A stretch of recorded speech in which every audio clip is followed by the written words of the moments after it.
out. Be my victim.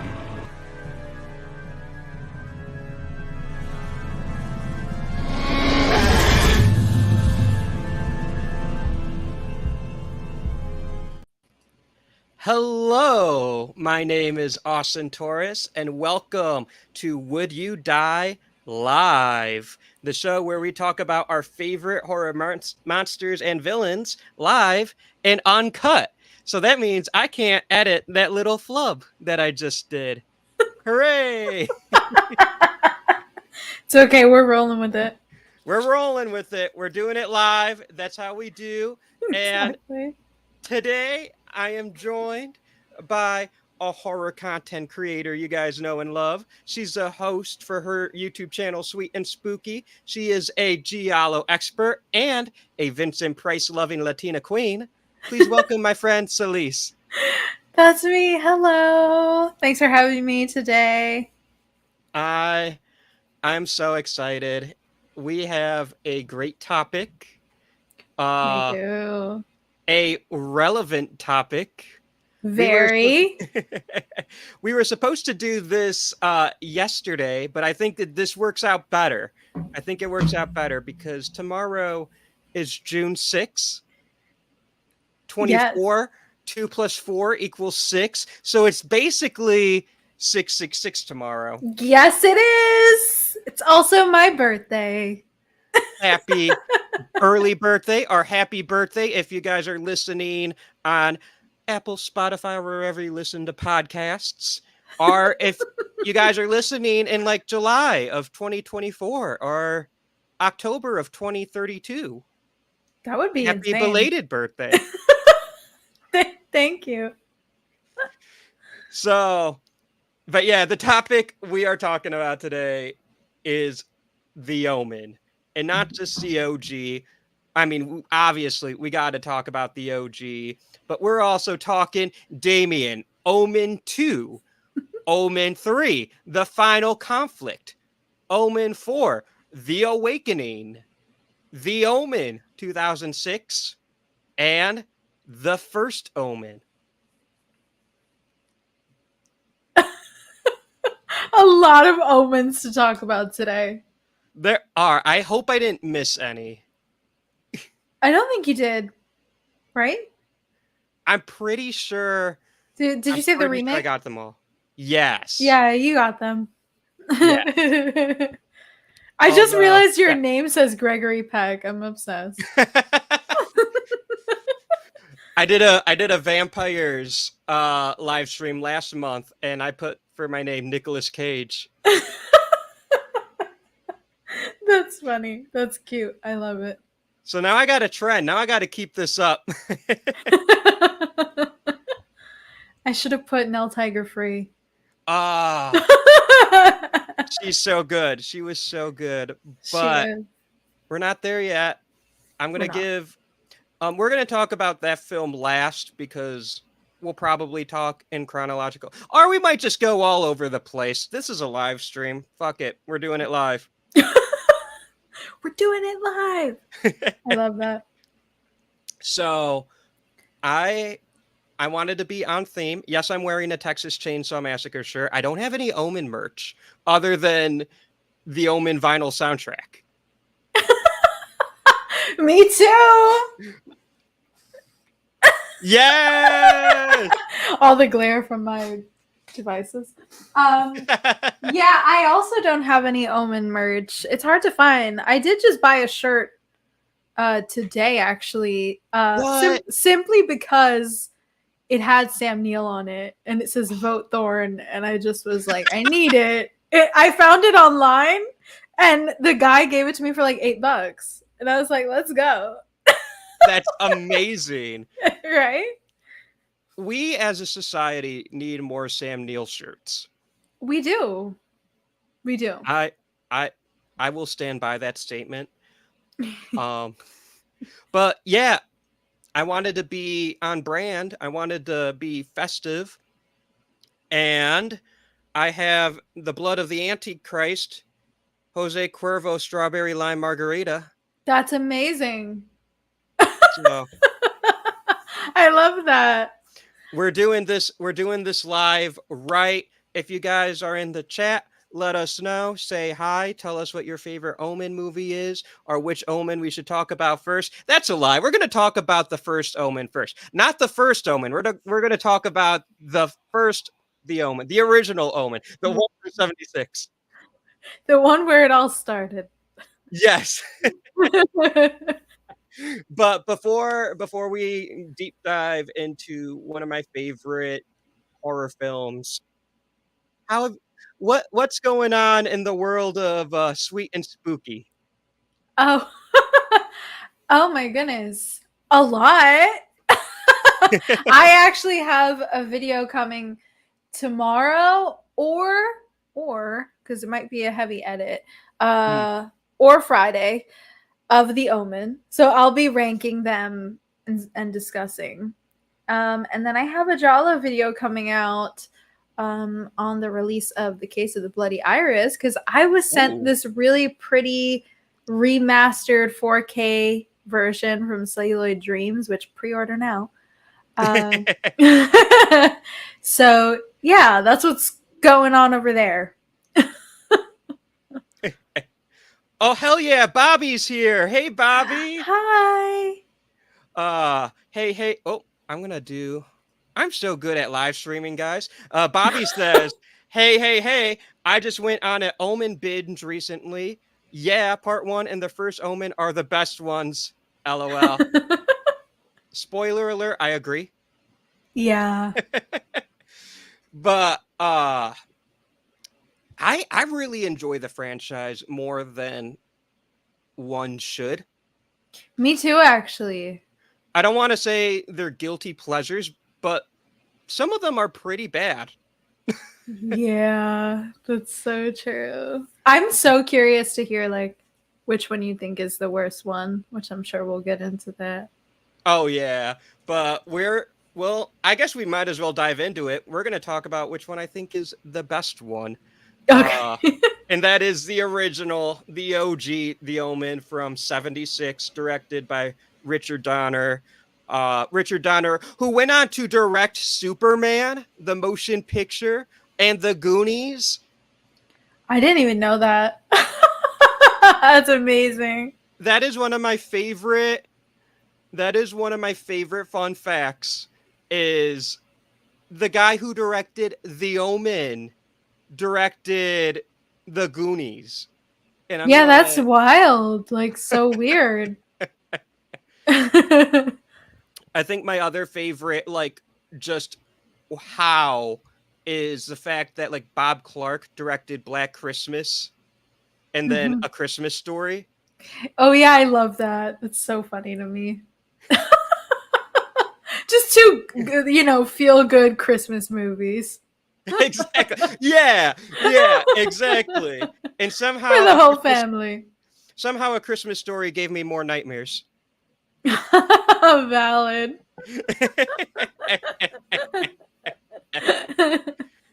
Bobby says, looking good, y'all.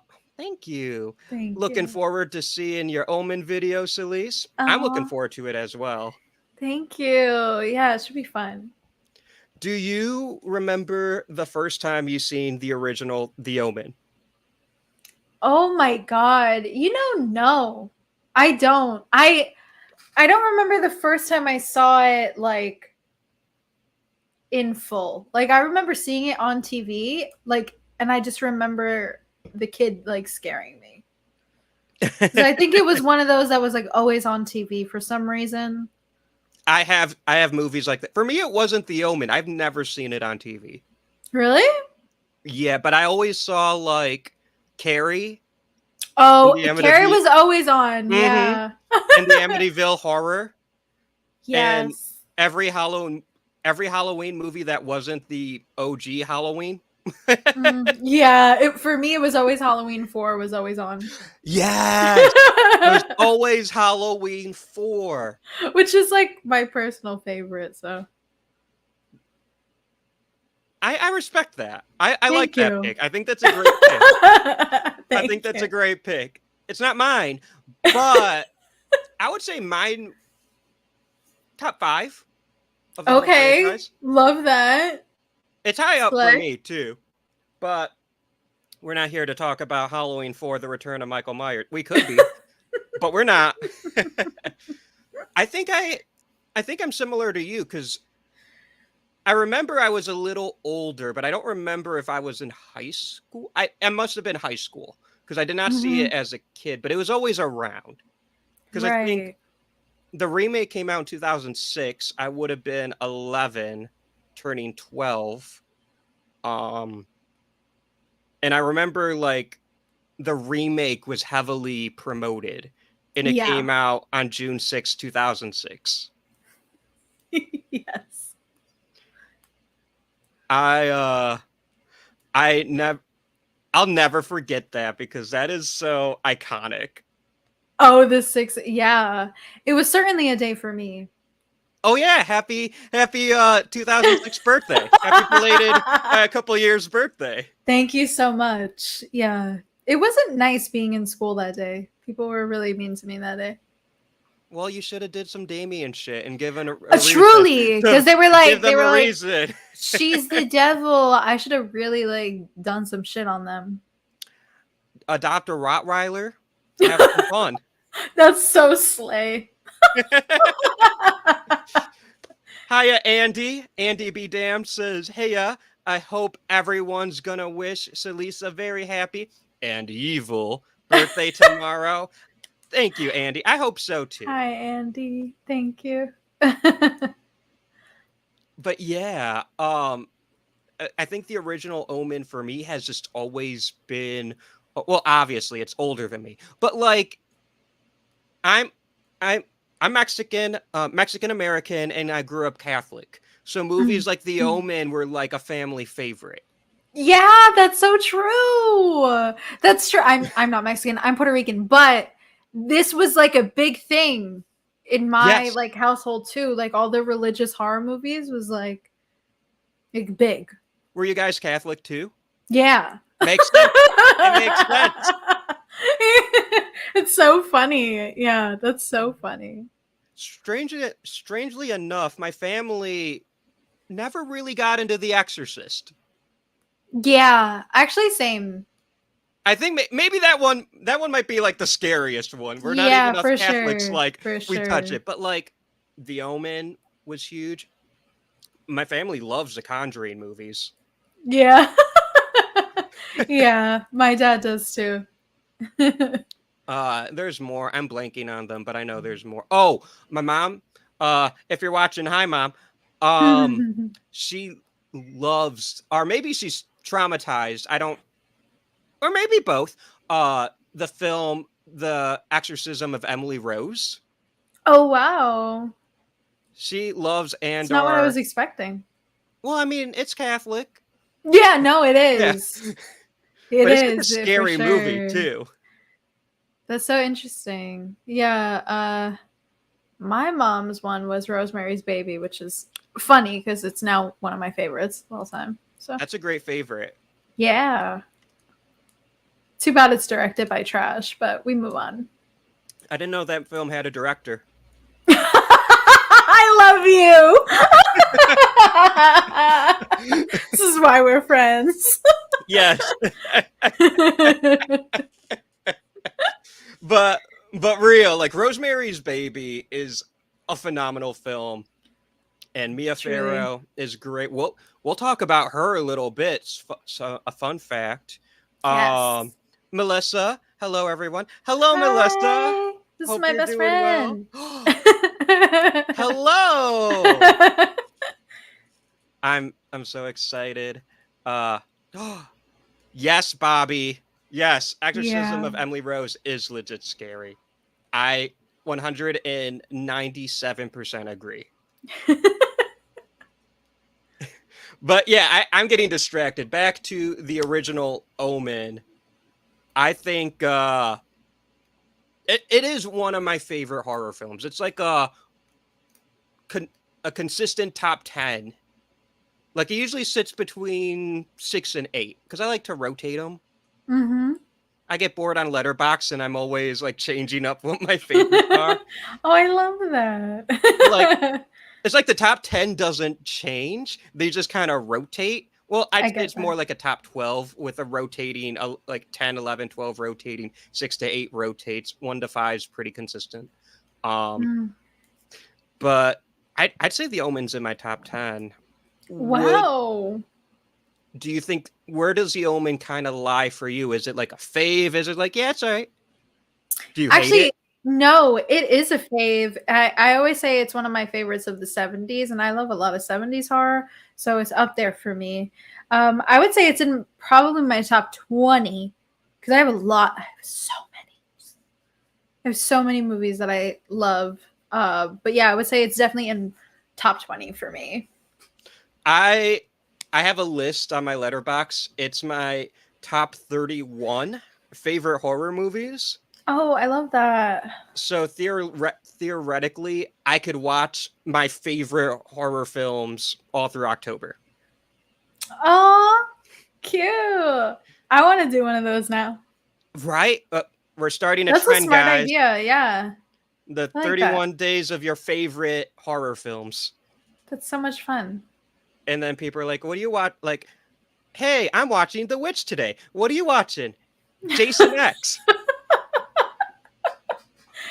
Not Jason X. Jason X rules. I'm sorry. Let's not even discuss it. Guys, you just witnessed the end of a friendship line. We went from oh my god, besties to That's how quick it turns. Us Latinos are crazy. That I mean, you know what? I'm just gonna say it real quick.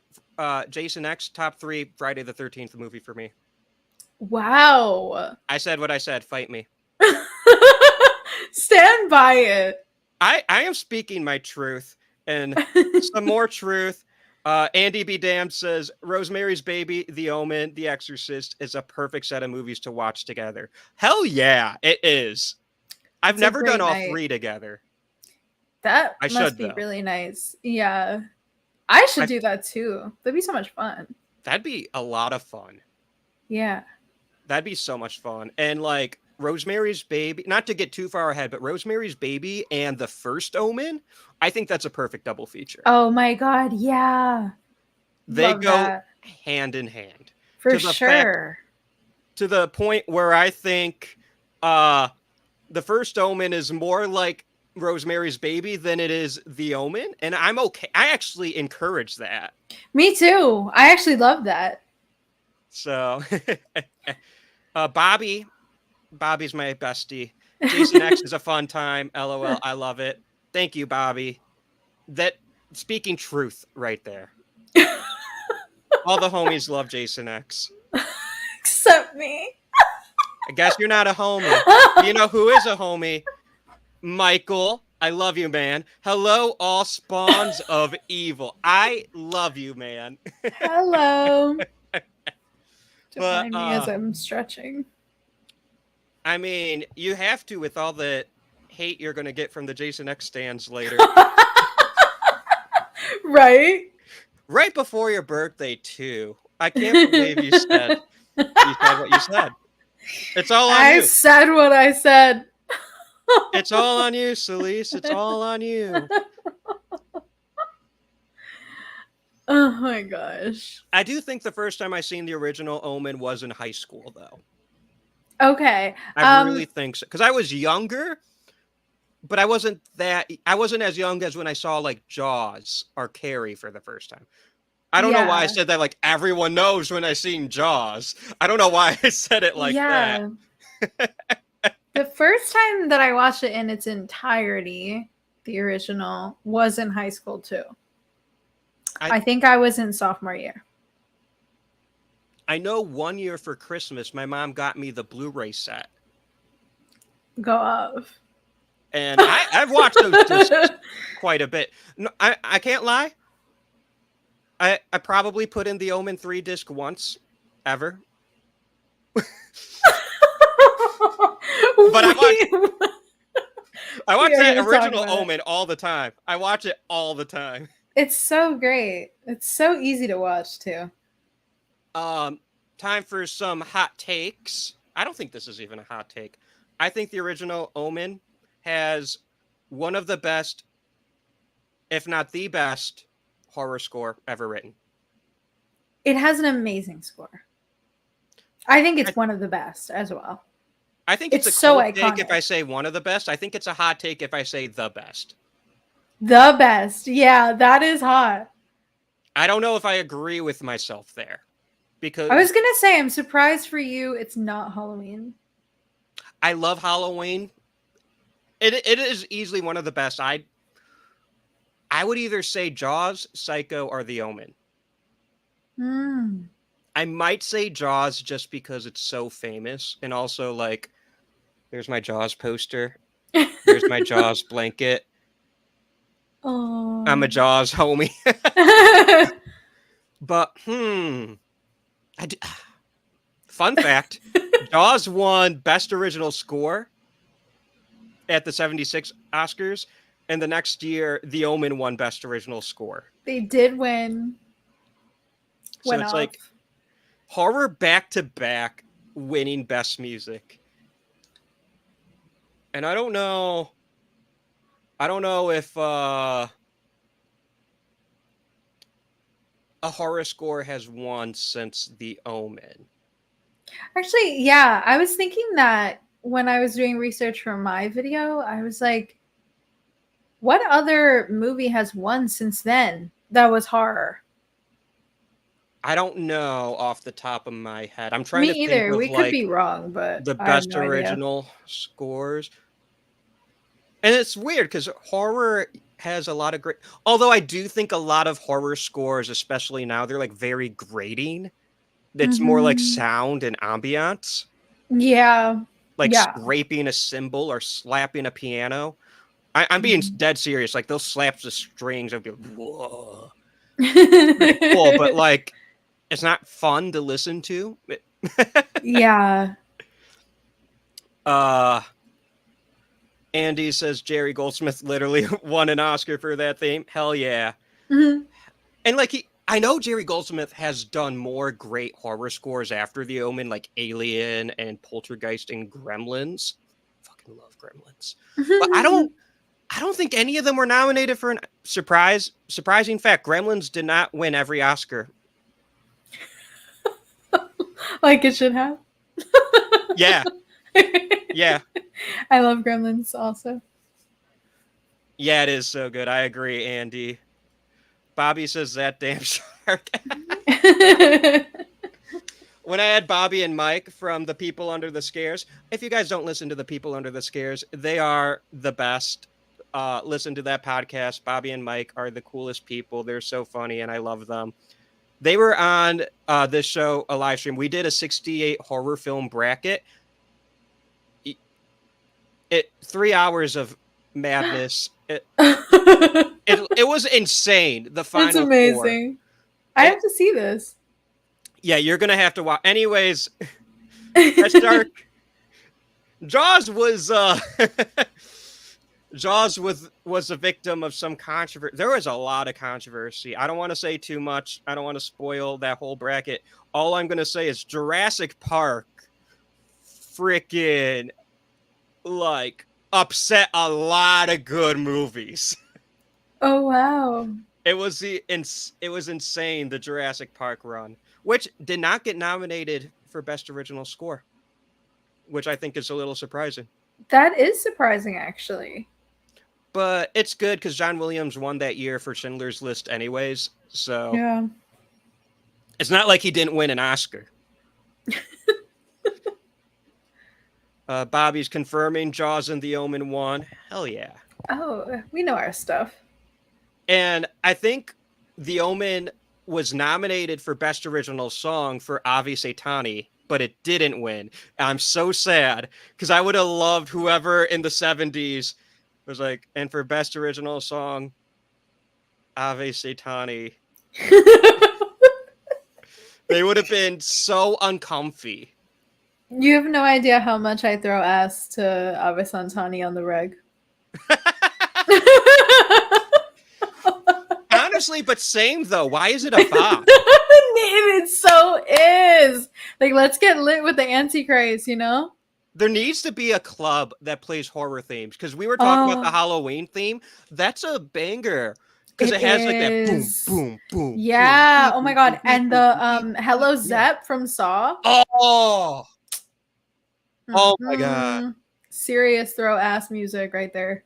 Yes. Really though. We need Like to party together. people get turned during the plot twist. And it's because Yeah, of the music. it's so true. It's so because of the I music. love that. I love that so much. Brings us all together. Because like the original Saw twist is mind blowing. It's insane. I have such a funny story with it. Okay, quick little tangent. It's not going to be quick. It's not going to be little. This is a Would You Die tangent, and we're doing it live. We're doing it. My mom and I watched Saw while I was in high school because back when Netflix delivered DVDs, Oh, showing my yeah. age a little bit.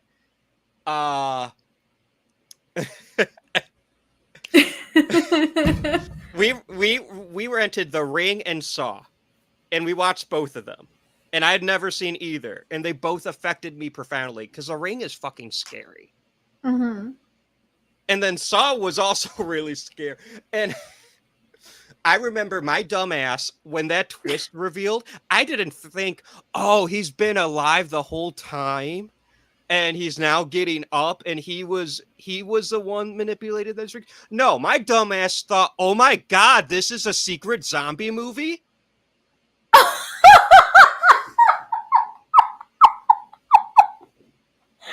I've never heard anyone say that in my life. Yeah, because no one's that fucking dumb. It's just me. You're not dumb. That's so funny. I love. That's iconic. Speaking of iconic, Bobby says Jurassic Park should have been nominated. I'm like, yeah, I agree. He also says, let's get lit with the Antichrist. We need that on a shirt. Selis, merchandising. I'm gonna have to start merchandising. Merchandising. Exactly. This is why we do it live, guys. If you're just tuning in, I'm drinking the blood of the Antichrist. Jose Cuervo strawberry lime margarita. I said it twice in this live stream. I'm not even sponsored. I'm just making sure people know that this episode. Hey, we're getting lit. We're getting lit.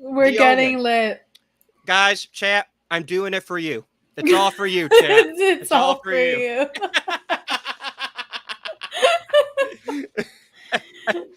Doctober. Hello, D. Welcome. Michael says, listen. I know what. Listen, high school boys are not the smartest. It's just a fact. We have to. That's us true. Boys, we have to grow into our brains. Some of us never do. I was gonna say that. Yeah. Yeah. But yeah, not my proud. You know what? It's cool. I got a degree from Michigan State University in film studies. I got better. So, back to the Omen on our Omen episode. Right. We talked about music a lot. We have to talk about the acting. Oh, yeah. Holy shit, the acting is so good in this movie. Another hot take. I don't agree with the term elevated horror. Oh, me either. Not a hot take here. But if that term existed in the 70s, The Omen is the perfect example of elevated horror. Mm-hmm. Yeah. Would you say that they would say that about Rosemary's Baby too? Oh yeah. Yeah. I think they'd say it about The Exorcist. Wow, really? Mm-hmm. I really do. Oops. What the fuck was that? That was me. Oh, okay.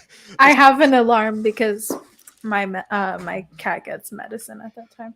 Oh. It scared the shit out of me. I'm so sorry. I'm going to text my partner to give her medicine now. We do it live, guys. This is live. Exactly. I need a drink. So that got me good. Guys, I do this horror stuff for a living now. And I'm like, I still get scared by the stupidest things. I'll go see In a Violent Nature by myself, have a brewski, and have the best time. And a fucking alarm gives me the jump scare of the century. That is so funny. I'm sorry. It was right next to my mic, so it was probably really loud. It was sorry. Okay, so I have my headphone. It was really loud in my ears. I'm so sorry. It scared me too, to be fair. I wasn't expecting it. It's an omen. Oh my god, no, we have to stop. Okay, we're talking about performances. Yes. But yeah, I really do think it'd be considered like an elevated horror film back in the day, because like you have Gregory Peck in it. That's Atticus fucking Finch. Like that is Academy Award winning like movie star. Yeah. Gregory Peck. And then Lee Remick, she was a star back in the day. She's great. David Warner, who he's been in a lot of stuff since. I always think of his cameo in Scream 2. He plays like the theater director who gives Sydney a pep talk. Oh yeah. Yeah. He's in Titanic, which is one of the biggest movies ever. 10-time Oscar winner. This is how you know I'm a horror fan. I fucking think of Scream 2 before I think of Titanic. You're so mean. Same though. I love Titanic, I gotta admit. And I do too. I got a funny and or sad story depending on how you look at it. This year it was playing at my local movie theater on Valentine's Day, and I said, I'm gonna go see it. I got no one to see it with, but that's okay. I'll take myself. It was a sold out theater except for one seat. The one seat was the one next to me because I was the only single person. No. It was great. There was no one next to me. Well, that is great, actually. I do love when that happens. Because I'm a fan of like going to the movies by yourself. I think it's like fun. It is fun. And like I love Titanic. Sue me. So I went to go see it, and I was reminded, like, oh yeah, this is fucking cinema. Like it should be seen on the big screen. And then I'm like, oh my god, that's Dave Warner, because I didn't remember Dave Warner was in fucking Titanic. And then I'm like, and then it's King Theoden, rest in peace. Which that blew my mind because I didn't recognize him either. But I'm like, that movie rips. Anyways, The Omen. Titanic won Best Original Score. We're really connecting all of them. Yeah, exactly. We might be going all over the place, but we're connecting everything. This is like a spider web of a structure. For sure. So, but yeah, I think Gregory Peck is so good. Spoilers for The Omen, if you haven't seen it. When Lee Remick's character dies, and Gregory Peck like gets the news, like he just brings so much pain in that, but it's like a quiet pain. Right. I love that. It's very subtle. And it gets me every time. Like every time I'm like, oh fuck, his wife died. And then I'm like, oh yeah, acting. Yeah, no, he is great. He's really great. I do really love the little boy who plays Damien also. He just like, yes. He's kind of effortless. He was actually the anti-Christ. No, I'm kidding. Shout out Harvey Spencer Stevens. Yes. But yeah, he it is so that he's so good. Like the scene where they're taking him to church and he's like, fuck no. And then he's just That scene, yeah. That's a great scene. just fists are flying. And it's like, damn, kid, chill. But he can't Yeah. because he's the Antichrist. Yeah, he was so good. I wonder, like, if he really understood what he was, like, playing. He's so I don't young. think so. I Yeah. really don't think so. I don't think so either. But the last shot of the film where he just has that smirk, That's so good. It's so iconic. that is one of the best shots. That might be my favorite last shot of any movie. Oh my gosh. I suddenly can't think of any last shots of any other movie. Yeah. But... Once you or someone makes a bold statement like that, all of a sudden every movie you've ever seen ever just goes away. Yeah, like you just forget everything. Yeah. Now I'm like, because I'm really thinking about it. I mean, there are great last shots, but that Texas Chainsaw Massacre, the shirt I'm literally wearing. Yeah, that's a that's a great last shot. With Leatherface doing his little dancey dance. He would get lit with the Antichrist. He would be part of our horror. Of course he would. Horror club. Yeah. But people who are just turning in, they're like, "What the fuck?" The people who've been with us since the beginning, they get it. Like, you guys know the vibes. Yeah, those who get it, get it. But no, that kid who plays Damien, so good. That last shot just it sticks with you. Yeah, it's a good shot. Do you have a favorite scene or moment from the original? Oh my god. Mine is probably really generic, but I love the "It's All For You" scene. It's a classic. It's just, I don't know. It stuck with me for a while. That's actually, that scene specifically is the one that I caught on TV when I was younger, and I was like, "What is this? I should not be watching this." And then obviously when I watched it in high school, I was like, "Oh my god, this is amazing." And then, like, whenever I watch this movie now, I'm just like, because like the dog, the Rottweiler, appears and he has such pretty eyes, and then he has a staring contest with the nanny, and the nanny's like, "Oh, I'm gonna eat myself off a building. It's all for you, Damien." And I'm like, that's how pretty the dog's eyes are. I know. I know it's supposed to be.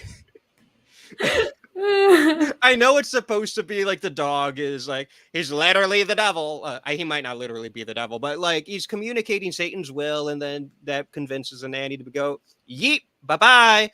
King Tommen from Game of Thrones. I think that's his name. Anyways, spoiler alert for Game of Thrones. I'm sorry. But guys, this is so unhinged. I'm not even drunk yet. I just had a long day at work. I did too. I feel that. So now the real me is coming out, and the real me fucking loves The Omen. But yeah, that dog's eyes is so pretty. And she's like, "It's all for you, Damien." She goes, "Woo!" And then traumatizes all the children. And this is why The Omen is one of the greatest horror films ever made. It's because it gets the little shit right. Yeah. Like, there's a shot when she falls back and hits the window behind her. There's a shot of a reaction of one of the other, like, house workers freaking out because the body just hits it. And a fine director wouldn't put a shot like that in there, but a great director does. Yeah, all the attention to detail, it's important. It is, and that's one of those scenes that just kind of finds its way homaged in other movies. The one I'm thinking of is the First Omen has its own "It's All for You" scene, Mhm. and it's a brilliant scene. It's a good favorite. I mean, it might be everyone might say it, but everyone's saying it for a reason. Yeah, it's really good. But I do I'm also not. love like when they take him Yeah. to the church. Yeah, that scene's great, and every time I watch this scene, I'm like, this is why I don't have kids, Same. because they'll be like, no, I don't want to go see Godzilla X Kong again, and then they're gonna react like that, and I'm like, fine, I will abandon thee, child. No, that that was wrong to say. It might be true, but it was wrong.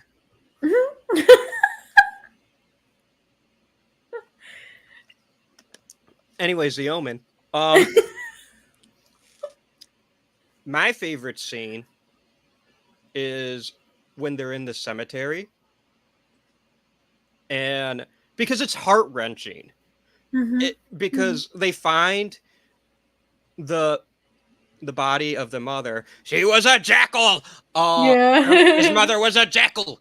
I love that so much. I love how much they say it throughout the entire franchise as well. I know. And spoiler alerts, the First Omen kind of retcons it. And at first I was like, no. And then I'm like, I'm okay with it. Me too. That was I am my okay with reaction. it. I am okay with it, but nothing beats his mother was a jackal. I know, it's so good. Father Brennan is the GOAT. Father Brennan is so cool. I love him. When I grow up, I want to be Father Brennan. Yes. You know what's so funny? In the beginning of the original Omen, like when Father Brennan is talking to Gregory Peck, he's like, "Oh, you have to drink the blood of Christ for 7 days or something." And like Gregory Peck is just like not having it. Like this guy's crazy. And every time for me, I'm like, it's lit. He's telling me to like get drunk off some red wine, and then I know how to deal with the Antichrist. Let's go. That's easy for me.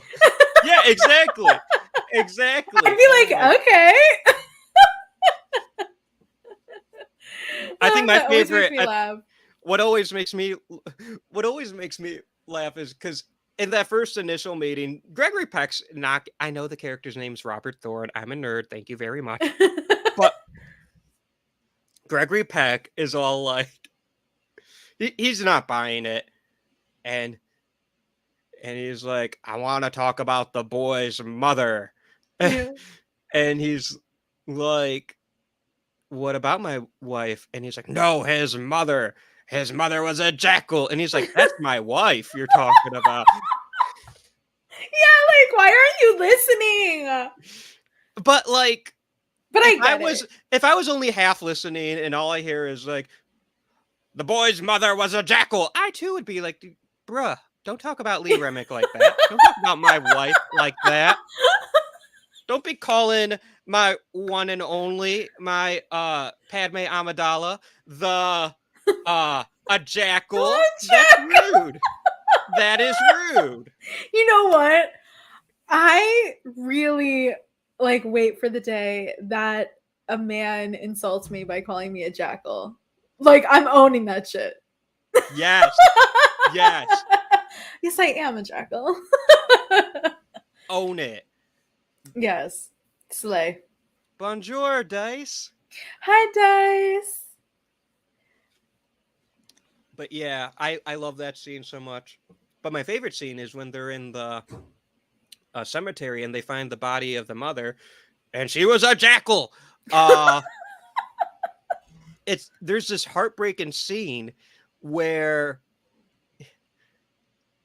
all of a sudden Gregory Peck's just like, wait, there's a chance my son could be like alive, you know, if there's nothing in this grave. They open up the grave and they see his murdered actual son, and he's devastated, and he's like, they murdered him. Like, it wasn't a miscarriage. They just straight out killed that child. And it's so heartbreaking. And then boom, Rottweiler, and then they look the other way, Rottweiler, and then they look that way, another fucking Rottweiler, and it's just the dogs just go rah, and just it's this The heartbreak. dogs are scary in this. It's a heartbreaking moment followed by this insane horror scene, and I love it so much. Yeah. It's a great scene. And Jerry Goldsmith is just fucking going ham. You know the meme where it's like the piano player and it's the piano's on fire? Yeah. Yeah. That's literally Jerry Goldsmith, but with like a flaming baton. I'm like, and the scene's good. Don't get me wrong. The scene is good, but the music makes that scene so much better. For sure. Because if you watch that scene without music, it's just like dogs barking and then like a bunch of quick shots because they're not actually going to let Gregory Peck and Dave Warner get attacked by dogs. Of course. And it was also the 70s, so they can't CGI that shit. So they have to do quick cuts and stuff like that. And it's very hectic. It's very chaotic. It's very easy to get lost in that scene. And Jerry Goldsmith is like, look, I'm just going to write some fucking fire here. And that he did. He did.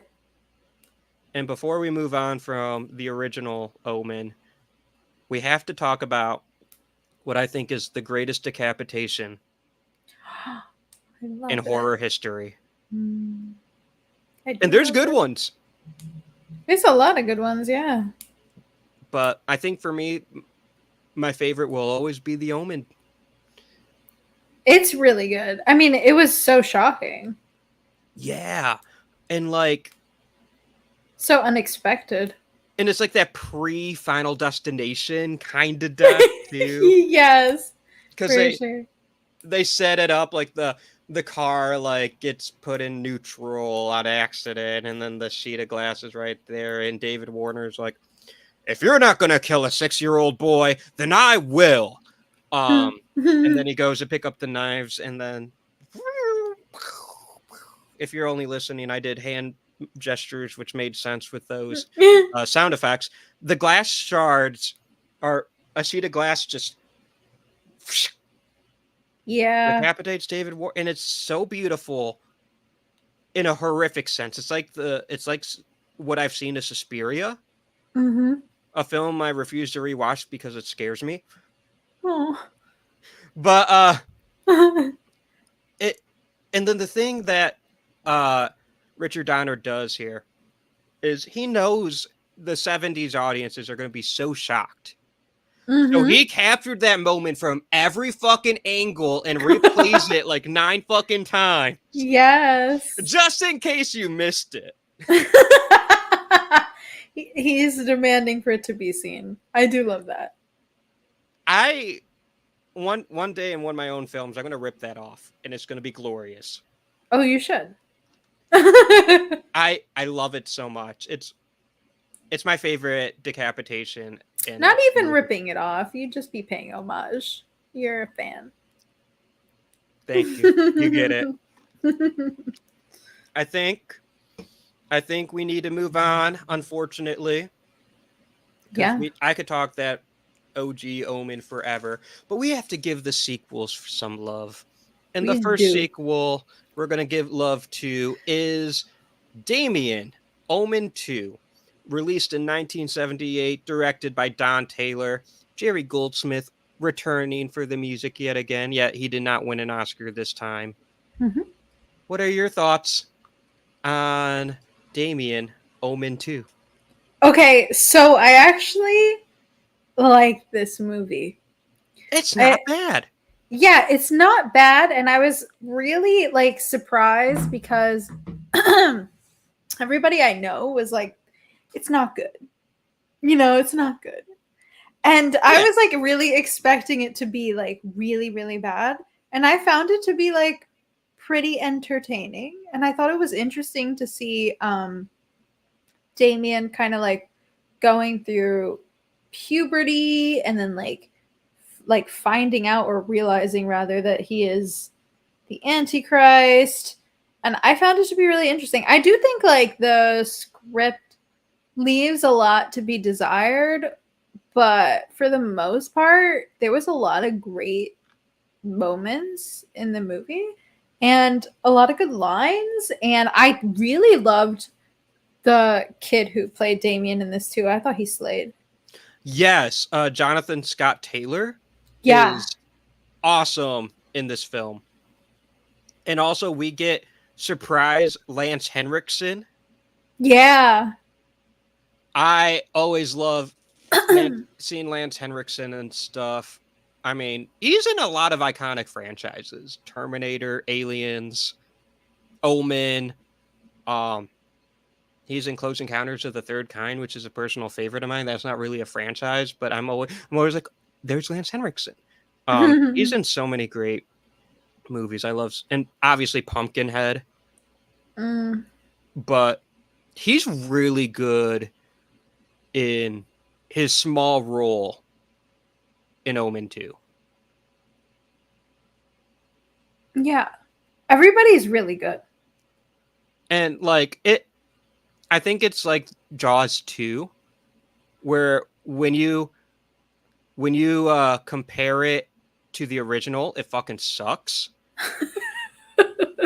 I haven't seen any of the other Jaws movies. That is a right decision. But like if you compare the Omen 2 to the rest of the franchise, it's pretty good. Yeah. And if you compare it to just like horror in general, it is fine. It's fine. It is a decent move. It's a fun watch. I think it's a little better with some Blood of the Antichrist. Oh, for sure. But yeah, it's not bad. I really don't think it's bad. I enjoy it. I love the elevator death. Oh my god, I wrote that on my Letterboxd review. That bumped it up a star for me. Honestly, though, it's a 2-star movie, but with that death, 3 stars, baby. Yeah, that's what I did. I love that. Yeah, no, the elevator death scene is so good. So good. I do also like the one with the birds. Yeah. That one's crazy too, but the elevator is like the best one for sure. My big issues with Omen 2 is it doesn't have as much of a Rottweiler presence. Yeah, that is true. And I just think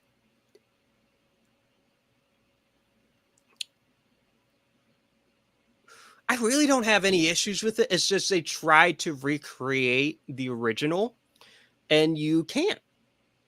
It's like Jaws. Like I know you just said you haven't seen it, but like it's like Jaws 2. They're trying to recreate the original, and it's not bad, but they're too close to the original, I think. Right. But Omen 2, I'm going to give a lot more credit than Jaws 2, because Omen 2, I think, is the correct natural step. Like, what is Damien like when he's, not fucking 5 years old and can think for himself, but he's still a child, still impressionable. I think there's a interesting conflict there. Yeah. Looks like Bobby agrees with us. Omen 2 is okay. Sylvia Sidney was great. I forgot she was in it too. Who is that? I don't know the name. So she, I'm gonna make sure I get, the character right. She plays Aunt Marion. Oh, okay. And yeah, she's really good in that. Let's see what else, because she's in a shit ton of stuff. I almost said a shit ton of shit. Oh, I didn't know she was in Mars Attacks. She plays Grandma. Oh. She's in a lot of stuff. Worked, like, her first film was in the 1920s, and then she's just acted all the way through. Oh, wow. Love from a Stranger, Violent Saturday. Like, there's some... I just pulled up Wikipedia. I'm going to be and we'll be honest. Dice says Henriksen as Bishop in Aliens as well. I haven't been disappointed with him yet. 100% agree. Yeah, he's great. She was! Thank you, Bobby. She was Juno in Beetlejuice. Wow. Bobby, I love you. Aw. Cute. It looks like Dice and Bobby are saying hi to each other in the chat. Love to see it. We love to talk about The Omen. We love to say hi to our friends. And we love the fucking elevator death scene in Omen 2. Yeah. Yeah. Another scene I really liked too from it had to be like kind of the standoff between Damien and the teacher. It's a great scene.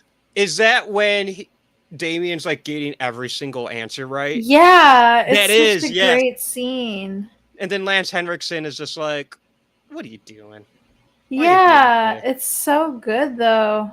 But it is good, and it's like the teacher's getting like, yeah, it is a fantastic. Like, there's good shit in that movie. I agree. I just think it doesn't like go really where it should, but I think there is really good ideas there. Like I don't think I can sit here and say it's like bad, you know, because that just doesn't feel right to me. I had fun with it. I also did love the scene between him and Mark in the woods towards the end. Yeah, that scene's really great. Yeah. Do you want to say anything about Omen 2 before I move on to Omen 3? No, I think that's it. Just that I like it. Yeah, like it's perfectly fine. Like the original Omen, we can go 3 more hours on. But like, oh yeah, for sure. There's so much more to talk about. If you guys haven't seen Omen 2, I think it's worth checking out. I do too. It's worth grabbing a glass of wine or a little brewski and just chill. Yeah. It's fun. It's an easy watch. Probably one you don't have to ever see again, but it's worth seeing once, I think. Yeah, definitely. So up next is Omen 3, The Final Conflict, directed by Graham Baker. Jerry Goldsmith returns once again, yet does not win an Oscar for Omen 3, The Final Conflict. And this film is probably best known for having fucking Sam Neill in one of his earlier roles as Damien Thorne. Yes.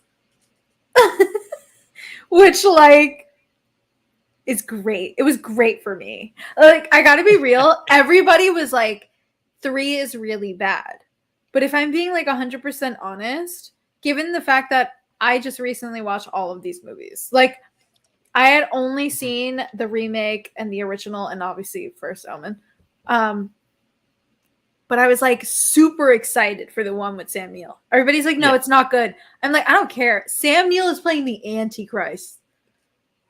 like I don't even care. Yeah. I just want to see him play the Antichrist.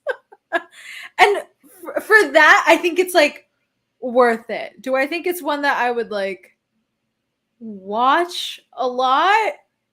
No. But I did like seeing Sam Neill have fun, like leaning into this evil character. Earlier in this live stream, I mentioned I've maybe only put the Omen 3 disc in my player once, despite having the entire collection for years. I did not have a chance to rewatch Omen 3 before we did this. Oh no! So, that's okay. I don't remember it. I remember it being not good. But I also remember Sam Neill. Yeah. I think that like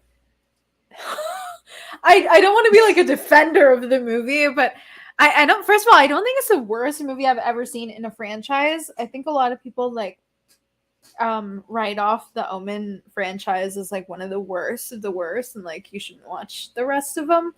I think like the idea of Damien like being in the White House and like he's older now, he's like in his 30s, and we get to see him like in a relationship with like a girl, and like I think it's interesting. And that's the issue with like a lot of the sequels is that the ideas are super interesting and we can go in the right direction, but they kind of don't. They don't really focus on the Yeah. right things. I think the execution is lacking.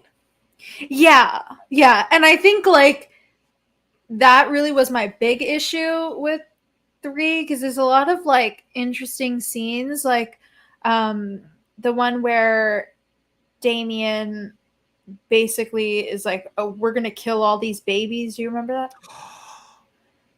Oh yeah. Yeah, and then like that Damn, I thought was I crazy. rewatched this. Yeah, no, that I was like, oh shit, he's really like crazy, like kind of go off. I think that whole sequence is really good, but then once we get to the final act of the movie, you're like, oh, this is really cool. Oh my god, like all these babies are dying. Look at what happened to them, this mother. And then like the ending is like absolutely ridiculous with like Jesus Christ coming down and like killing him or whatever. And then they end it with like a Bible verse. Like, I don't know what that means. Like, did you run out of budget? Like, what? A Bible verse? When in doubt, read from the Bible. Oh my god. But yeah, I'm like, I don't want to sound like a defender of this movie, but there's cool stuff. We also do get like, I don't know if you remember this part, but Sam Neill is kind of like talking to Jesus Christ, like this statue. Jesus Christ. And he's like kind of caressing Jesus Christ and like saying all these things. And I'm like, this has me feeling a lot of things. You know, a lot of unholy things. I don't remember that part. I don't. You know what I remember? See, it didn't stick with you the way it stuck with me. The baby stuck with me, and I'm pretty sure there's a scene where Sam Neill uses like a bunch of dogs to kill a priest. Yeah. Oh, I actually love that scene. That scene's pretty cool because there's like a bunch of priests who are like, we're gonna kill the Antichrist. Yeah. And Sam Neill's like, bitch, I'm about to be in Jurassic Park. That's the thing. He's so sassy as Damien, kind of slay. I don't remember. I need to okay. I own it, so I can rewatch this whenever I want. I have to give some. I gotta shine a light on Dice real quick because Dice is in the comments with some bangers. Oh, this movie isn't good, but it has Sam Neill. Selis, say less. It's true. He's one of my favorite actors. And then The Omen 3. Fuck them kids. Literally. I love that. The movie would have been a much bigger box office hit had it been titled that. 100%. It would have stayed. The Omen franchise would have stayed in the zeitgeist much longer. Mm-hmm. And yeah. But I will say with The Omen 3, I don't really remember it. That's like fair. I remember some of those stuff, so I don't want to say whether it's good or bad. Yeah. All I'm saying is if I had an opportunity to make my own Omen film, I would spiritually remake Omen 3. It wouldn't be a true. It wouldn't be a true remake because I'm not going to do all the fucking stuff it does. But I do think with the original Omen, there's a promise of Damien taking power, and I don't think in the series he ever achieves power. Yeah, he doesn't. So if you guys steal this, I will cry. Or it's my fault for doing it live on the internet. I would put Damien in the White House. Yeah. That's my pitch. 20th Century Fox, give me some money, please. Hit us up. We'll write it. Mm-hmm. We'll take care of it. Oh, yeah. Oh, yeah. If Akasha Stevenson wants to come back and do her Omen thing, obviously let her. First Omen was brilliant. But if she wants to do something else, give me a call. I'm available. I'll clear my schedule. I love it. But that's all I got to say about Omen 3. There's really not much to say. I'm glad Sam I Neill. could I could thirst for Sam Neill for a bit. Oh, hell yeah. Oh, okay. So, question for you and question for the chat. So if you guys are watching, I need you guys to answer this as well. Sam Neill, is he a Scream King? Yes. Yeah, I think so too. Of course. He's in so many bangers. He is. I mean, Possession, he's already a Possession. Scream King. He plays. Is the Omen 3 good? Probably not. But he does play Damien Thorne, and Damien is an iconic horror character. Iconic, and he plays him really well, despite like the script kind of working against him a little bit. Bobby agrees. Bobby is right. I mentioned Jurassic Park, like one of the biggest movies ever. Definitely a horror film. At least a horror film for kids, I think. I love Jurassic Park, but like Sam Neill is the face of In the Mouth of Madness. Event Horizon. Event Horizon. Have you ever seen? So, 2010. There's this movie called Daybreakers. No, but that sounds really familiar. Is this a vampire thing? Yes, and it has Willem Dafoe, Ethan Hawke, and other people. Okay. And I don't remember this movie because this was 2010. It is now 2024. I've only seen it once, and it was in theaters in 2010. It is now 2024. I go and see this movie with my friends. At the time, I was a sophomore in high school. My friends were seniors, and I was hanging out with the cool band kids. Not the actual cool kids, but the cool band kids. And they liked me. So they snuck me into, because it was a rated R movie. And I wasn't 17 yet. I think I was 15. So they snuck me into this movie. And I'm pretty sure the box office girl, she knew who we were, so she knew I wasn't 17, but she let us in anyways. There was a jump scare in Daybreakers that got me so good that I jumped and popcorn went everywhere. Oh my god, no! I love that. I have to watch it. And then Sam Neill's in the movie, and I'm like, oh my god, that's Sam Neill. He's in I have to Jurassic watch Park. it. Because even in a sophomore in high school, I fucking worshipped at the altar of Sam Neill. For sure. And then the third act, there is a third act bloodbath. Oh. And I had never seen gore like that before. It's insane, a lot of the blood and the gore. Although I have to admit, I don't know if it's actually insanely bloody and gory, or if 15-year-old Austin, who had never seen anything like that before, is remembering this crazy ass movie, and maybe it was like fine. Like, I've never rewatched it. I always say I'm going to, but I just never do. One day I will. I'll have to check it out. I didn't know he was in that. Now you do. I spoiled the best part of the movie for you. But anyways, Sam Neill, Scream King. I agree. Selis agrees. Bobby agrees. If you agree, comment, let us know. Or don't. You do you. But it is decided. The council has decided. Up next, we're going to move on. We're going to move on to Omen 4, The Awakening. Talk about bad. Yeah. Yeah, it's a mess. It was also a TV movie. Yeah, I want to give some slack because, like, how do you go from arguably elevated horror To The that. Omen with fucking Gregory Peck to made for TV? Yeah, that was so insane. I like Yeah. when I did my research, apparently it was supposed to be like a whole series of TV movies, but obviously since that one did so bad, they didn't end up doing it. Yeah, because The Omen is a big screen property.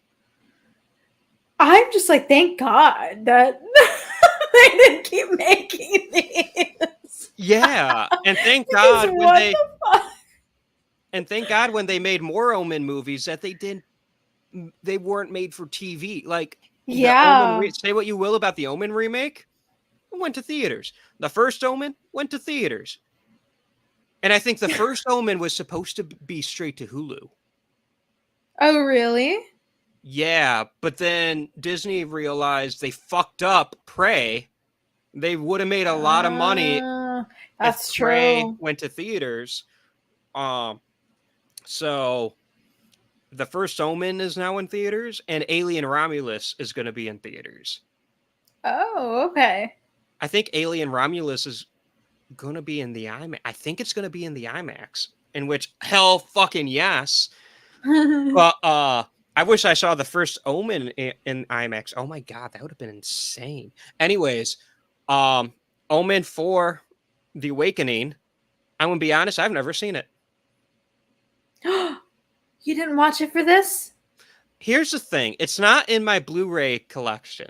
Oh, yeah. It's not in there. There's only the 3 in that collection, right? No, it's the it's the 3, and then it's the remake. Oh, one of my patrons gifted me this cool box set. I'm gonna show you. Well, I'll show everyone. And if you guys are listening on Apple, Spotify, or wherever you listen to podcasts, you're not going to see shit. Oh my god, that's amazing! Isn't it so gorgeous? I love that. Me too. I think it's from Scream Factory. Mine does not look nearly as pretty. It's like a thin kind of. Yeah, I know which one you have. Yeah, this one Yeah. has all of them, including the remake. Yeah, mine only has the 3 and then the remake. It doesn't have Omen for the Awakening. And I'm going to be honest, I didn't check to see if it was on Hulu because I didn't want to. I don't think it's on anything, to be fair. So even if I wanted to watch it, it's not. Yeah, I did my research though. Yeah, I mean, you don't even need to watch it, but it's interesting. My Omen disc has this great feature-length documentary about the Omen franchise and the legacy of the Omen. And it's older than the remake, so it doesn't have the remake. Well, maybe. I don't. Anyways, I watched it a couple weeks ago. Obviously, I remember it very well. But it had spent some time with Omen 4, The Awakening. And I'm like, and even the documentary was like, hey, this was kind of shit. Let's talk about it. I'm like, damn. That's so funny. No, it's bad. Like, you know how documentary, like those type of like legacy, like film legacy documentaries look back and it's like, Jurassic Park 3 wasn't that bad, was it, guys? People kind of like Star Wars Attack of the Clones.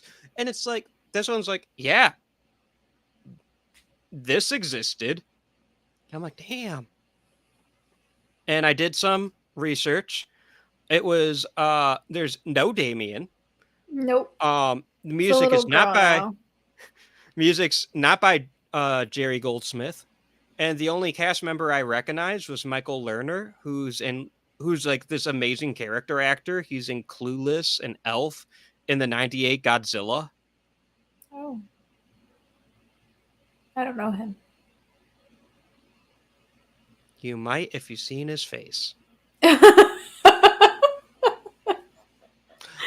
So, how well do you remember the classic holiday film Elf? Not well. I haven't seen that a lot of times. I've only seen that like twice. And it's been a few years. He is the guy who plays James Caan's boss. And James Caan is Buddy the Elf's like actual father. He's also in Misery. Oh. Let me look him up. But Michael Lerner's not in Misery. Michael Lerner is yeah, he has like one of those faces where it's like, oh yeah, I've seen him. But yeah. Oh, yes, I know him. I told you, one of those faces. He does. That's so funny. So Omen 4, The Awakening. What are your thoughts?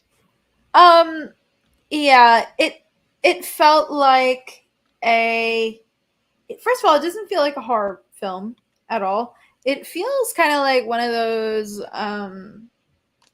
like Lifetime movies that like the daughter is like kind of crazy and is trying to kill the stepmom or something. That's what it feels like, and it doesn't feel like a horror movie at all.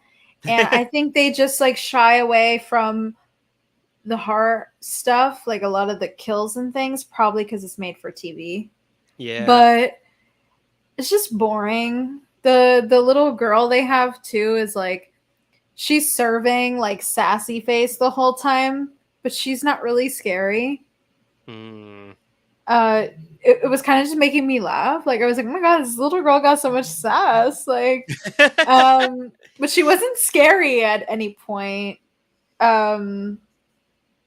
Yeah, I mean, it was cool to see a Rottweiler with her. They brought them back. Yeah, I did love that aspect. Like, I didn't just talk about how I remembered the dog scene in Omen 3. But, okay. Yeah. You want to move on? Yeah, there's really nothing to say with that one. If you can't say anything nice, don't say anything at all, unless you're on Twitter. So, we'll move on to The Omen 2006. Released boy. June 6, 2006. Yes. 666. 666. My birthday.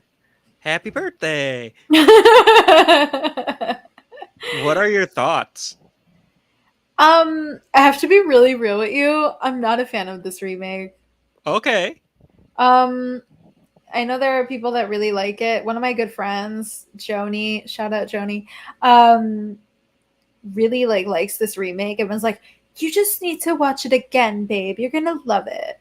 And like, I've seen it a total of 3 times, and I don't like it. I actually don't think that this movie like works for 2006. They clearly just wanted to do this for the 666. I get that, but it is essentially just like kind of a shot for shot remake of the original, and it doesn't bring anything new or fresh to the table. It's boring. I don't really care for like Liev Schreiber and Julia Stiles playing these parts. I don't know. That's where you and I differ. Yeah, I know. That might be like a hot take. I like them in those roles, but I like them as actors. I just don't like them in these parts. That's fair. It is. Yeah. It's hard to replace Gregory Peck. It is. Yeah. And I like Liev Schreiber a lot. But I do get that. I think I like him in that role. I like that casting because I think Liev Schreiber has a gravitas to him. It's not the same as Gregory Peck because no one has that same gravitas. Yeah. But of the actors of that era, I can't think of many other people where, like, I could see Liev Schreiber playing a respected politician, which is weird. Yeah. Which is weird because I don't respect politicians. Right. Same. So, but I respect Liev Schreiber.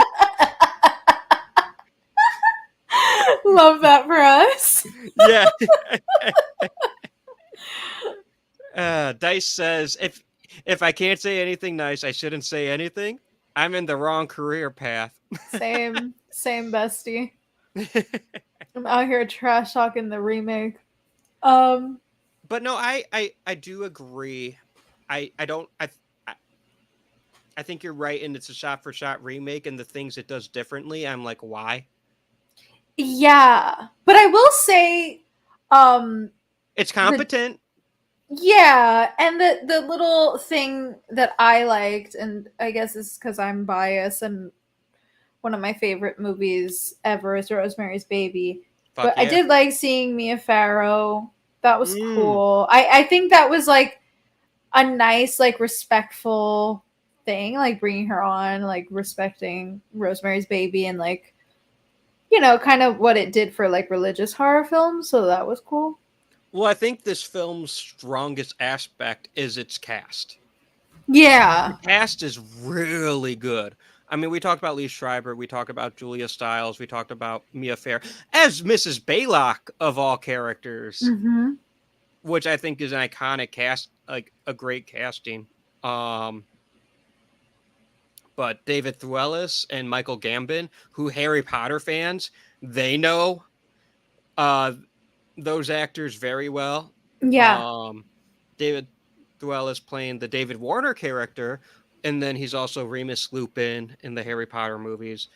Um, I forget who Michael Gambon plays in the remake, but he's Dumbledore. Mm-hmm. One of one of the excuse me, one of the Dumbledores at least. And then one of my personal favorite character actors ever, Pete Postlethwaite, who for me is best known for being in the Lost World Jurassic Park as Roland Tembo, the hunter, the one who takes down a bull tyrannosaur with a um, tranquilizer dart. I'm a Jurassic Park fan, if you guys didn't know. But Pete Postlethwaite is in a bunch of movies, from fucking Dragonheart to Inception. He's in a lot of great movies. But I will always think of Lost World Jurassic Park. But he plays Father Brennan Yeah. in the remake. And hot take, this might not be a hot take at all. Father Brennan is always a highlight. Mm-hmm. There is no bad Father Brennan to me. Aw. Yeah. I could agree with that. I think Pete Postlethwaite does a good job in a not great movie. Yeah, I don't think Yeah. the remake's very good. I don't think it's the worst remake I've ever seen, Yeah, no, it's definitely not. I've seen worse for but sure. it's closer to the bad end of the spectrum than it is the good end. Mm-hmm. I Like agree. if there's a midpoint, it's not at the midpoint. It's closer to I don't think it's all the way bad, but it's like halfway between bad and mid. Mm-hmm. Yeah. I agree. I agree. I don't have a lot to say about it. I do love the cast. Yeah, the Um cast, I do love them. Yeah. and I usually like Marco Beltrami's scores, Mhm. but I didn't dig his score for this one because they didn't utilize Ave Satani. Yeah, that was so weird. It's like, then why make an Omen movie? Ave Santani's not in 3 either. There's a good then that's why I didn't rewatch it. Yeah, I That's weird think because Jerry Goldsmith did that score. he did, but he wanted to do something like completely new and different. How dare he? And I'm just like, you should have left that one in there though. Yeah, that's like That's like the song. right. That's like going and making. Hey, we're gonna make Star Wars, but there's no, John Williams. Then why are you making a Star Wars movie? Like, come on. Or it's like, hey, God forbid, if someone remade Jaws and they're like, but we're not gonna do da-dum, da-dum. Then don't make literally any other generic shark movie. Because without that music, that's what a Jaws remake would be. Mm. But anyways, I love Marco Beltrami. I think he's a great composer. Yeah. Don't dig that score. It's to me, it's I not don't a even I Omen don't score, remember the score. and that's I don't for an Omen movie. I don't think that's a good thing. No, it's not. It's not. Other movies could get away with that, but when your first movie of a franchise wins an Oscar for best score, you reuse that theme. Like, come on now. Yeah, for sure. Yeah. So that's all I got to say about that. That's not true. Real quick, I want to say the kid who plays Damien in the 2006 remake, he's actually really good. Yeah, he was good. I Like liked him. that casting that was their best casting. Yeah, the casting was good. And I'll be honest, I'm lenient towards kid actors anyways because I'm not a fucking dick. Yeah, no, same. But even if I was, I would still be singing that kid's praises. Like, he was good. He was good. But yeah, that came out in the glut of 2000 remakes. Yeah. So no iconic 70s or 80s horror film survived. They all got remade. They did. They really did. Mm-hmm.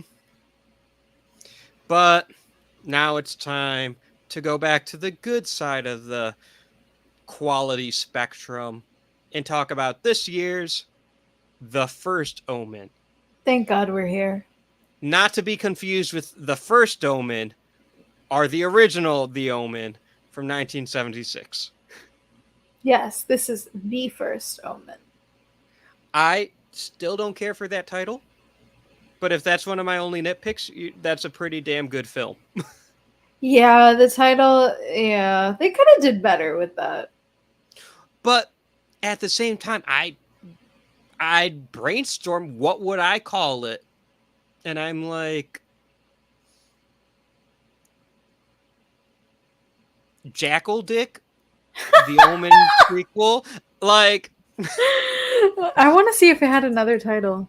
spoilers for The First Omen, by the way, guys. If you guys haven't seen it, it's on Hulu. Check it out. It's currently my second favorite film of the year. I think by the end of the year it will still be top 5. I really like this film. Still, June, we're about halfway through. We're almost halfway through the year. No, we are halfway through. Yeah, Yeah, we are we halfway are. through the year. So I'm confident that The First Omen, at the end of the year, it will still be one of my favorite films. It would be a top 5 film for me.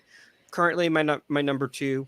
But yeah, if you guys haven't seen it, it's Hulu, watch it, Yes, live it's it, on love it. Hulu now. Yeah. Oh my God. It's definitely going to be in my definitely in my top 10 somewhere. Don't know where it's going to rank because I have a couple of movies I'm looking forward to this year, but Yes. it is really up there. I'm anticipating Alien Romulus taking my number 1 spot and holding on to it, but you never know what movies are going to come out. I saw this film called Last Stop in Yuma County. I love that movie. That's my favorite movie of the year. Oh my God. Yay. I love Jim Cummings. I love Jocelyn Donahue. I I love love her Richard Brake. too. I love Yeah. Jim Cummings too, but I haven't seen enough of his stuff to like confidently be like, I love you. I've seen this, I've seen Halloween Kills, and I've seen The Wolf of Snow Hollow. Okay. Have you seen So Thunder Road yet? not yet. So I gotta watch a lot more of Jim Cummings' filmography before I can be like, I love you. I But get that. I've seen all his stuff because I'm obsessed. but he's 3 for 3 for me. Yeah, he's great. He's so great. But Richard Brake, Jocelyn Love him. Donahue, Barbara Crampton. Oh yeah, that was such a pleasant surprise. I know. I loved this movie so much. And if you were to tell me, hey Austin, at the beginning of the year, if you're like, hey Austin, the last stop of Yuma County is gonna be your favorite movie at some point, I'm gonna be like, what's that?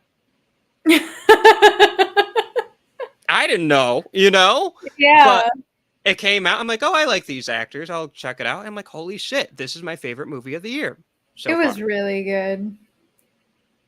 And I didn't think the First Omen, the First Omen was my favorite movie of the year until I saw Last Stop at Yuma County.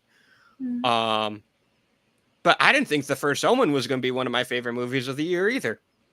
Yeah, I wasn't even sure it was going to be good. Yeah, I went in thinking it was going to suck. I'm being I did honest. too. I got invited to an advanced screening and I was like, okay, this is really fun. This is really cool. It's my first advanced screening. That's one hell of a first advanced right? screening.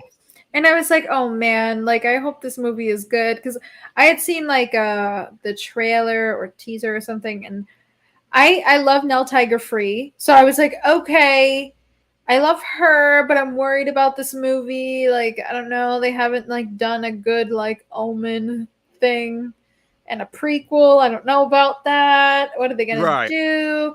Yeah, so I was really skeptical. And then when I got out of there, I was like, I cannot believe that this was so good. Yeah.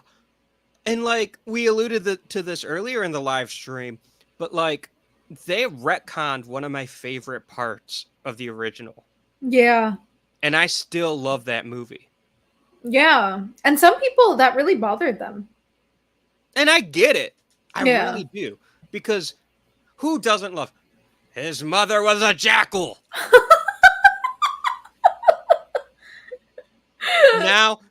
Now it's like his father was a jackal. And his mother was just some girl. Yeah. Yeah. And his mother was Nell Tiger Free.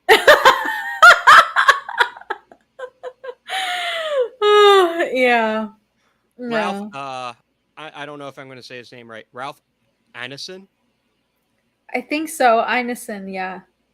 He is my favorite Father Brennan. He was amazing. So fucking good. Yeah, he was amazing. He also just feels like he's from that era. Yeah. And I think I've only ever seen him in The Witch. Same. Prior to this. And he's great in The Witch, but he is an actor who brings gravitas with him. Mm-hmm.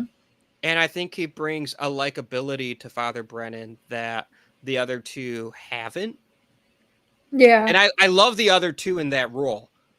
But I always thought Father Brennan was supposed to be kind of a dick. Yeah. Because he's out there being like, his mother was a jack. I'm going to be doing this the whole time. But no, Ralph Ineson just brings a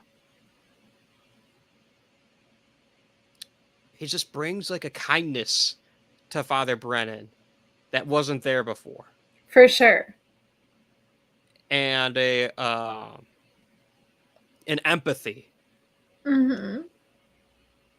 And I think he's my favorite character in The First Omen.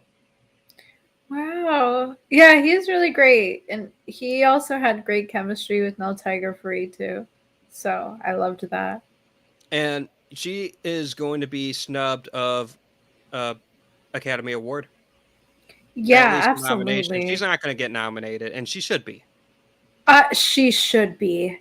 For that beautiful homage to Possession 1981 alone, she should be. Yeah, and just that movie does not work without her. It doesn't. Yeah. And she's also perfect for the role because she also kind of looks like she was from that era. Yeah, she does. And I looked her up after seeing I'm like, I've never seen her before. I did. I watched Game of Thrones. I didn't recognize her. Oh. She plays Cersei Lannister's daughter. I don't remember the character's name. I know her from Servant. That's the M. Night Shyamalan show, right? Yeah, I love that show, actually. I thought it was really good. And she's amazing in that show. Marcella Baratheon for the Game of Thrones fans. But yeah, Nell Tiger Free was great in that. I believe she's great in the M. Night show. M. Night does a great job with actors, I think. Oh, I agree 100%. But okay, can we talk about the fact that this is Arkasha Stevenson's first feature film? We need to talk about that. That's insane. Like, what the fuck? Because the level of craftsmanship in this movie for like your directorial debut is crazy. The attention to detail and taking on like a big name like The Omen, which is so intimidating, especially for a woman in the industry. Mhm. So like she just did that. She did that. And to make something so beautiful and horrific, something that has like it feels like a personal movie with a love for the horror genre, but it is a studio film. Yeah, that's so true. To be able to navigate the studio waters as a first-time director and make something that feels true to not just The Omen, but to 60s and 70s horror. Yeah. And like Arkasha, save some talent for the rest of us. How dare you? Yeah, no, she went off. And like I don't know how like she got the studios to be like, yeah, we'll put in a birthing scene. Yeah. They never want to put that shit in. And the fact that she didn't shy away from the body horror is like, I love her for that. I'm going to give begrudgingly some credit to 20th Century Fox. Technically Disney, because Disney owns 20th Century Fox. But they've been pretty good with letting horror filmmakers cook. Yeah. Because like they've, in recent memory, they've also released Prey. Right. Which should have been in theaters, but they realized that mistake. They released Barbarian. Oh, that's right. That's right. Oh, yeah. Barbarian. Yeah. They're about to release a Fede Alvarez Alien movie. Mm-hmm. Which, if that's not all kinds of fucked up, then I don't want it. But, no, like, they've been pretty good with horror. And I'm sure I'm forgetting some stuff. But, yeah, the First Omen really, really impressed me. Yeah. And I gotta shout out the music for a second. Because at first, I was like, the music's fine. Mm-hmm. I don't hate it. But it's not Jerry Goldsmith. Yeah. But the movie went on, and it really grew on me. I was okay with it not being Jerry Goldsmith, because it felt like,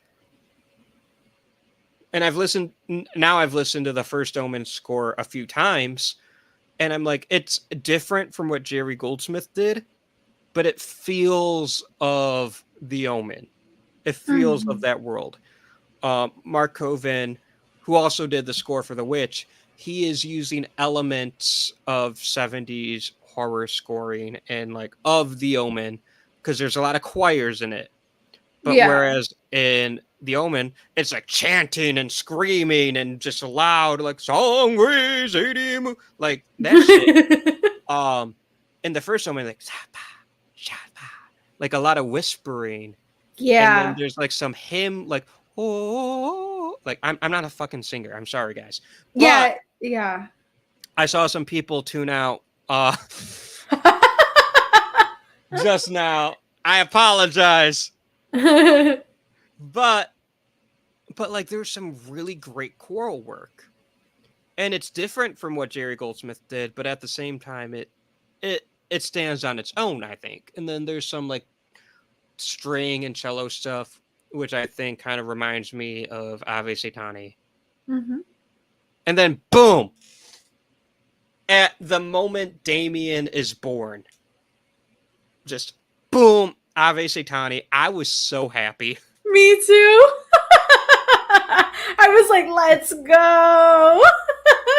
I was so happy because I think I told my friends and my mom this heading into the movie, because we're big Omen fans. People know this about us.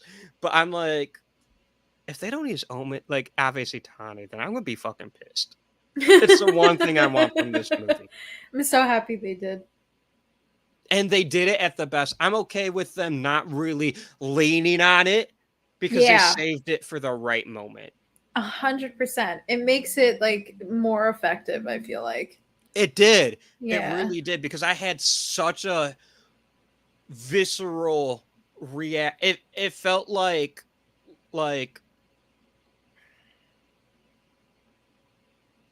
when almost 10 years ago when I saw Jurassic World for the first time and the T-Rex was back on the big screen. Aww. It felt like that. You know, or whenever I get to see a new Indiana Jones film and Harrison Ford's back in the hat with the whip, it's just like, we're home. It's good to be back. That's so cute. And I've never seen an Omen film in theaters before. Yeah, same actually. Like, I'm surprised if the original Omen doesn't get as many re-releases. I'm kind of hoping this October it gets a re-release. That would Maybe be a great. double feature. Yeah, that would be great. I would love that. I'm sure there were double features in LA. But I want like a double feature in Detroit. So. We didn't have any double features here in New York, so that's surprising. Yeah. Because you guys get the good shit. Yeah, I'm surprised we didn't have that. I would have went to that. Yeah, it's like you in LA. You guys always get the good shit. But you know, the original Omen turns 50 in 2 years, so I know there'll be re-releases then. Yeah, for sure. But I want it now. Oh my god! Since it'll be the 50th anniversary, they'll probably put it back in theaters. Yeah. Oh my god! It would be so cool if we got to like meet to go see it together. That would be amazing. Let it happen. Come on, we gotta go get lit with the Antichrist real quick. Get lit with the Antichrist. Bobby wants his t-shirt. Oh my god. But I love the first Omen. Me too. I love it so much. Not really bad things no bad things I can say about it. Some like, I would have done this a little differently, and some shit like that. Oh, Bobby says, hell yeah. Yeah, we're gonna get you that t-shirt, buddy. Leave you me. But if you guys are in the chat, let us know what you think of the first Omen. I'm over the moon about it. One of my favorite films of the year. Very, like I said, I was surprised. I didn't think it was gonna be good, let alone great. Same. And I really enjoyed it. That possession homage. Oh my god. I wasn't expecting it at all, so I was so happy when it happened. Right. Yeah. And I kind of alluded to this point earlier in the live stream. The plot and the essence of the first Omen is very Rosemary's Baby. Yes, which I love. I mean, the first Omen is made for me because no, like literally, Rosemary's Baby and Possession are in my top 4 on Letterboxd. They're my top 5, like for life, favorite movies. So both of those being like heavily like this movie being heavily influenced by them was really nice. And it was like a lot of possession influence because, like, Yeah. it's obviously there's that scene, the scene, Mhm. but like, there's a moment where Nell Tiger Free's character, Margaret, I think, Yeah. is the character's name. She's having a hallucination during a riot, and then like this demon alien looking tongue licks her, and you barely see it, but that scene gave me possession vibes. Yeah. Yeah. And then there's like a whole lot of 70s shit going on. Like there's a shot where it's like overexposed spiders on Oh, yeah. silhouette. And Yeah. first off, I'm like, ugh, spiders. Because I'm low-key arachnophobic. But that shot, I'm like, oh my god, that's insanely beautiful, and I hate it. Mhm.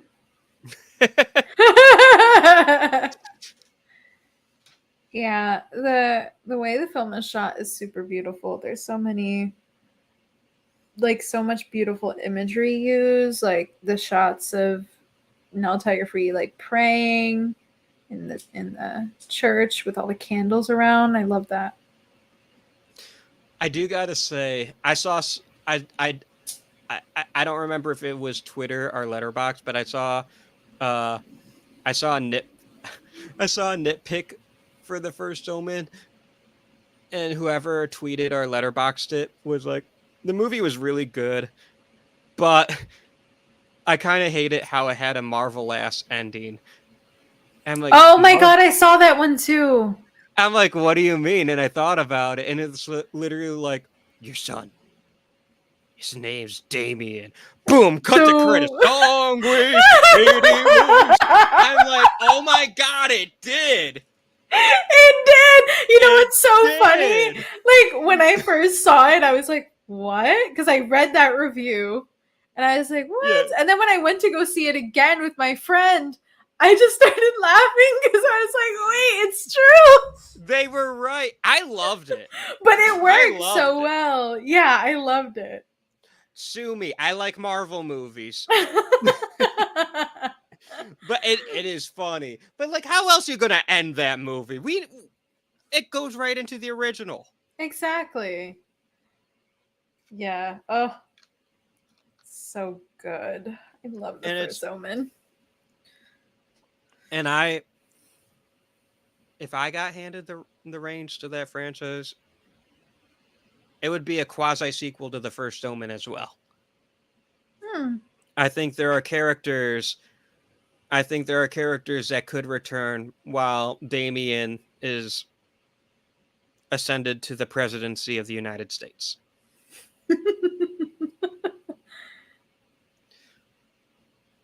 Bobby says, yeah, this was a surprise for me too. It's one of my faves so far. That scene in the front of the car when she was possessed and moving crazy. My God. Yes, the possession scene. 100% agree. So and good. Bobby also says that ending, LMFAO, I literally laughed out loud. I was, say what you will about me, I was like, I was hype. This was my Spider-Man No Way Home. Oh my god, I love it. I Your love son, it. his name's Damien. So it's so good. It's so good. And she's got the fucking gun on him. I love it. It is so good. That's how you do a fucking prequel. For sure. That is how you do a prequel. And you know, there are good like I really liked Furiosa. I thought that was a really good prequel. Hot take. I don't like Mad Max Fury Road. I haven't seen any of them. I didn't get into that movie. But I I did get into Furiosa. I thought Furiosa was really good. And then I'm a child of the 2000s, so I love the Star Wars prequels. Yeah, I do too, actually. I can't deny. And I love how, like, the ending of Revenge of the Sith is like, all the characters go where they need to be for A New Hope. And then 20 years pass, and it's like, well, that's... They all stayed stagnant for 20 years? And I know they didn't, because there's Rogue One, and there's Rebels, and there's Obi-Wan. But it's funny if you don't think about the expanded universe. Mm-hmm. If you only take the saga, the movies that have the opening crawl, it's funny. But yeah, I love the First Omen. I think it was I think it's fantastic. I can't wait to see it again. I'm holding out though. I know it's on Hulu now, but I want a fucking Blu-ray. I want a 4K HD Blu-ray. UHD Blu-ray. I will also be purchasing. I also want a vinyl record. Yeah. So I'm a big fan. Arkasha Stevenson, if you're watching this live stream, let us know in the chat. And also, you're invited on my show. We love you. We love you. Thank you. Thank you for bringing the Omen back.